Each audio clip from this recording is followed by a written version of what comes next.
Hello everyone.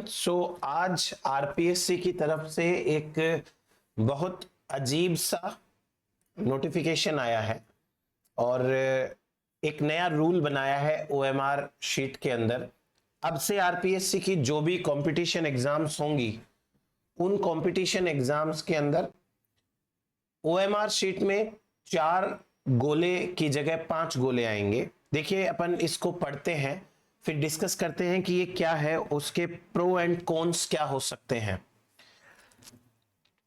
यहां लिखा है कि निकट भविष्य में जितनी भी आयोजित होने वाली परीक्षाएं हैं उनमें वस्तुनिष्ठ परीक्षाओं में प्रत्येक प्रश्न के 5 विकल्प दिए जाएंगे। यानी सपोज करिए कि आपके पास में 1 2 3 4 5 ये 5 गोले ऐसे होंगे। इनमें से जो 5वां गोला होगा ये इंपॉर्टेंट है। यदि आप कोई क्वेश्चन का कुछ भी आंसर नहीं देना चाहते, मतलब आपको अटेम्प्ट ही नहीं करना है वो, तो उस केस में आपको ये वाला गोला भरना पड़ेगा। इसका मतलब ये हुआ कि आपको अब ओएमआर शीट के अंदर सभी क्वेश्चंस में कोई ना कोई तो मार्क करना पड़ेगा। लेट्स सपोज कि अपन ऐसे समझते हैं कि ये 5 ऑप्शंस 5 क्वेश्चंस हैं, ठीक है। इसको तो हम कर देते हैं और सपोज करिए कि 5 क्वेश्चंस हैं।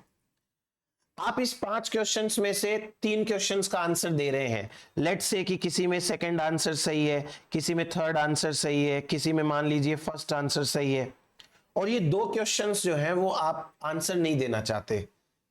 तो अब जो है वो आपको क्या करना होगा, इसमें 5वां ऑप्शन सेलेक्ट करना होगा, 5वें गोले को काला करना होगा। यानी कि ये जो 5th वाला है वो होगा फॉर अनअटेम्प्टेड क्वेश्चंस।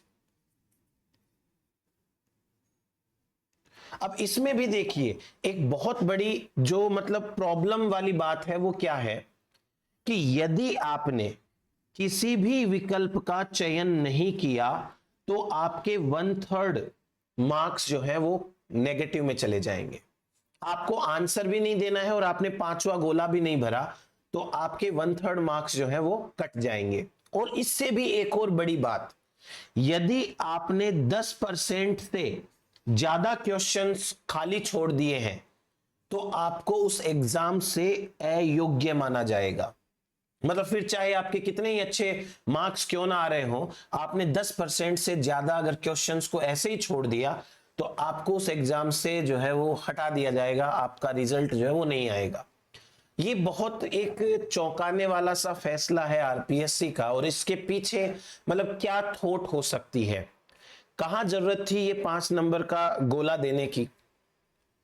या तो आरपीएससी को कहीं ना कहीं ये लग रहा है कि इवन आफ्टर द एग्जाम ये गोले भरे जाते हैं, तो उन्होंने 5वां गोला देकर के स्टूडेंट से ये करवाया है कि यदि आप अपना आंसर नहीं देना चाहते तो आप हमें 5वां गोला भर के बता दीजिए कि आपने आंसर नहीं दिया है, सो दैट उसका कोई दूसरा व्यक्ति आंसर ना दे पाए।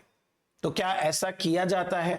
अब इस बात की पुष्टि तो नहीं की जा सकती, लेकिन फिर भी ये 5वें जो गोले वाली नई रूल है, नया एक थॉट है, वो थोड़ा समझ से बाहर है। बट खैर, इसमें ध्यान रखने वाली बात यह है कि यदि आपने गोला नहीं भरा तो आपके 1/3 मार्क्स नेगेटिव में जाएंगे, और यदि आपने 10% से ज्यादा क्वेश्चंस ऐसे ही छोड़ दिए, लेट सपोज कि किसी एग्जाम में 100 क्वेश्चंस आते हैं, तो 10% क्वेश्चन का मतलब हो गया आपके 10 क्वेश्चंस। आपने अगर 11 क्वेश्चन 10 क्वेश्चन ऐसे छोड़ दिए तो आपको उस एग्जाम से अयोग्य मान लिया जाएगा। देन इसमें आपको यह कहा है कि 5 मिनट का अतिरिक्त समय दिया जाएगा, वो जो एक्स्ट्रा गोले भरने के लिए 5 मिनट का अतिरिक्त। ये चीज किसी भी तरीके से बहुत ज्यादा अच्छी नहीं है, क्योंकि हम नॉर्मल कंडीशन के अंदर भी सिली मिस्टेक्स करके आते हैं। एक एवरेज स्टूडेंट जो है वो कम से कम 2 क्वेश्चन तो अपने इसीलिए गलत करके आ जाता है कि उसे भरना था ऊपर वाले क्वेश्चन का आंसर, उसने नीचे वाले में भर दिया। इन दैट केस यदि उसे किसी क्वेश्चन में आंसर चेंज करना हो लेट सपोज, तो वो ऑप्शन उसके पास में नहीं रहेगा।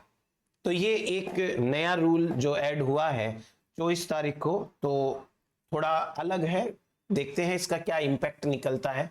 उसके बाद में एक और असिस्टेंट प्रोफेसर की जो एग्जाम है, उस एग्जाम के लिए अब करेक्शंस का टाइम जो है वो दिया जाएगा। यदि आपको अपने नाम में, फोटो में, फादर्स नेम में, आपके डेट ऑफ बर्थ में या आपके सेक्स के अंदर कोई चेंज करना है, तो उसके लिए आपको टाइम दिया गया है 28 से 6 तारीख, इस महीने की 28 तारीख से अगले महीने की 6 तारीख। सिंपल सा आपको आरपीएससी की वेबसाइट पे जाना है और आपको ऑनलाइन वाले पोर्टल में, एसएसओ पोर्टल में जाकर के ये सब जो है वो चेंज अगर करना चाहें तो कर सकते हैं चेंज। तो ये 2 मेन नोटिफिकेशन थे आज के लिए। सो आप बने रहिए इसी के साथ में। Thank you so much.